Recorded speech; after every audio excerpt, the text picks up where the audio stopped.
I'm Abbie, I'm a recovery worker at Preston Park Recovery Centre. So some of you might know that it's Mental Health Awareness Week, the week beginning the 18th of May.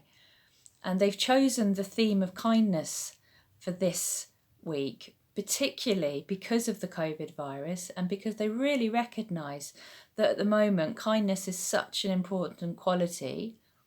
So both for ourselves, so that we can be kind towards ourselves and better support ourselves during these difficult times, and also for our communities, that we're kind to one another so that we can be there for each other, because we're all in the same boat with this virus. We're all having restrictions on our lives, finding it difficult in a range of ways. So this sense of real kindness and care being a really important thing that we would like to cultivate at the moment. And certainly for me, in my own journey with recovery around mental health, kindness, particularly towards myself, has been like one of the most important foundation blocks. This capacity to be my own friend, which sounds a really simple thing, but actually a lot of us don't know how to do that. When we go through difficult times, we tend to criticize ourselves, to judge ourselves, to expect ourselves to reach certain standards. I'm sure some of this is familiar to some of you. And what I've learned over time, and I'm still very much on that journey, is a way to just really be there for myself, to be a supportive presence, to talk to myself in an encouraging way rather than a critical way. So I wanted to explore a little bit some practices that can help us cultivate that sense of being our own friend. And as I always say, really just to do whatever feels helpful for you, really trusting your own sense of what's right for you. If you need to leave out a particular practice or adapt it, then really feel very welcome to do that. One of the things that can be really helpful, particularly when at the moment maybe we don't have very much contact with other people, we can't hug our friends in the same way as we used to, is to touch ourselves, a soothing touch. This might sound a bit strange at first, but maybe give it a try. It's something that I've found very helpful. And what the research shows is that if we are to touch ourselves in particular ways, it can release something called oxytocin, which is also known as the kind of the love hormone. So it's what helps us to feel bonded to other people, to have positive emotions like care and kindness. And physical touch can really release oxytocin. So one of the things that we can do is to hug ourselves. So one way that I do this sometimes is by placing one of my hands onto my shoulder, the opposite shoulder. And that in itself can feel supportive. You know, sometimes you might just put your hand on someone's shoulder to show them that you support them and that you're there. So just placing a hand on our shoulder first of all. Just feeling the weight of our hand and the warmth of it. And then if you like, with your other hand, you can tuck it under the opposite armpit. And then just feeling that sense of hugging ourselves, of holding ourselves. See how that feels in your body. And you might not feel very much, and it might feel a bit strange, and don't worry if that's the case. Just give it a try. So just letting ourselves gently breathe and feeling the contact between our hands and our bodies.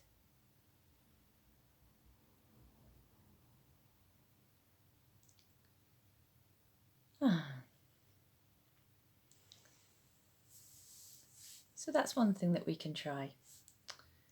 Another one is to place our hand onto the region of our heart. So I don't mean like the physical beating heart, more like our emotional centre in the middle of our chest.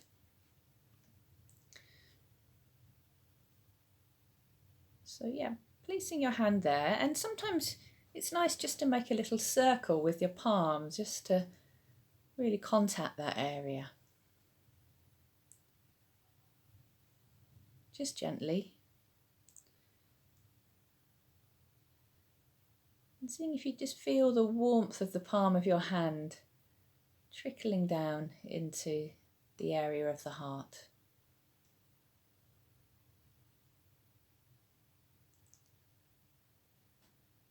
It's like a gesture of kindness towards ourselves.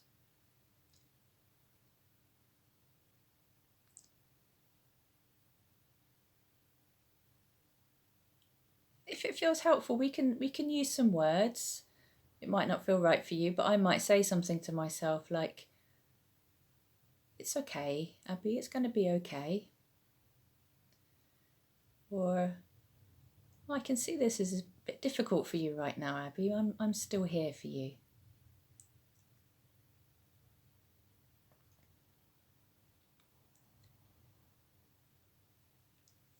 Okay. And one other thing that we can try is to place a hand on our face. So just gently cradling the face in our hand.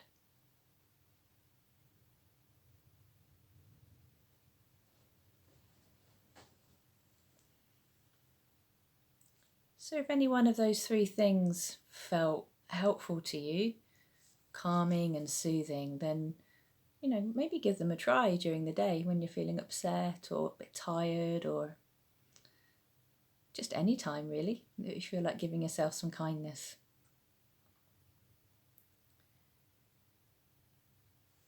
So the next practice I wanted to share is to do with the breath. So slowing down the breath can be very calming.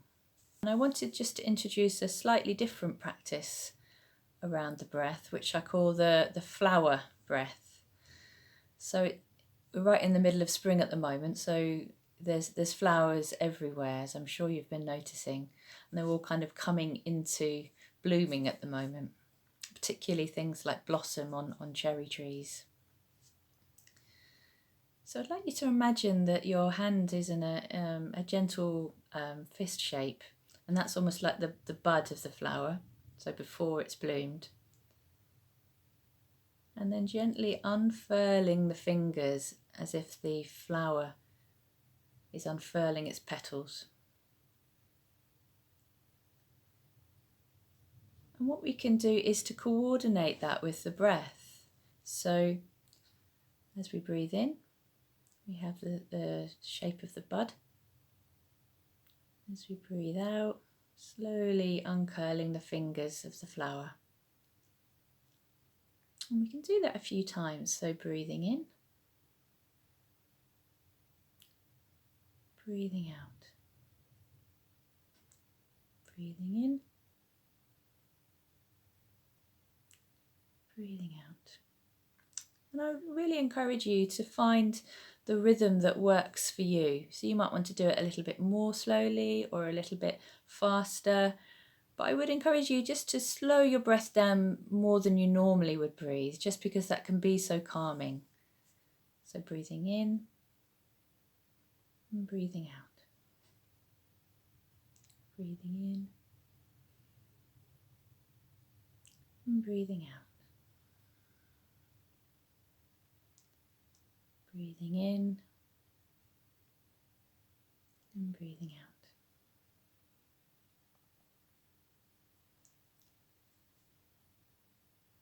Okay, something else to try.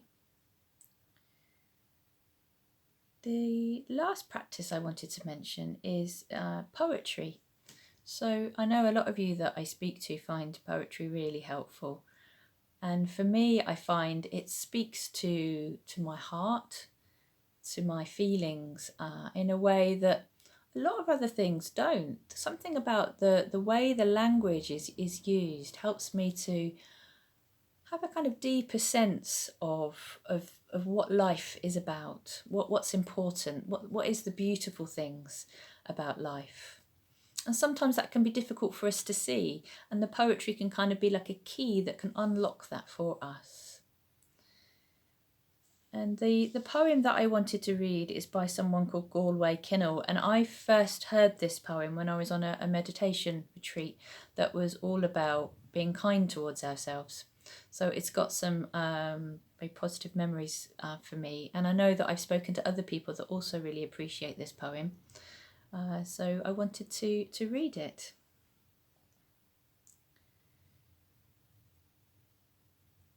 The bud stands for all things, even those things that don't flower.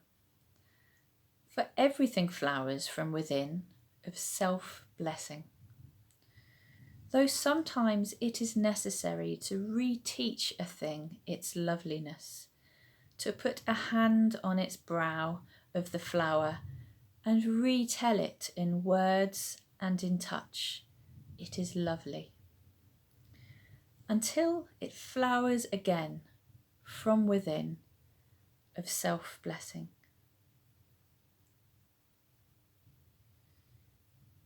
So I just read that one more time. The bud stands for all things, even those things that don't flower. For everything flowers from within of self-blessing. Though sometimes it's necessary to reteach a thing its loveliness, to put a hand on its brow of the flower and retell it in words and in touch, it is lovely. Until it flowers again from within of self-blessing. Okay, so just to recap then. So we had the practices of self-touch, so putting our hand on our heart, giving ourselves a hug, placing a hand on our cheek. We had the flower breath practice and a poem. And it might mean that poem didn't really work for you, but there might be other poems that do really speak to you. So just to encourage you to find those and read them to yourself, if that's something that feels helpful. And wishing you all much kindness towards yourself and one another during Mental Health Awareness Week and for all the other weeks of the year. Bye now.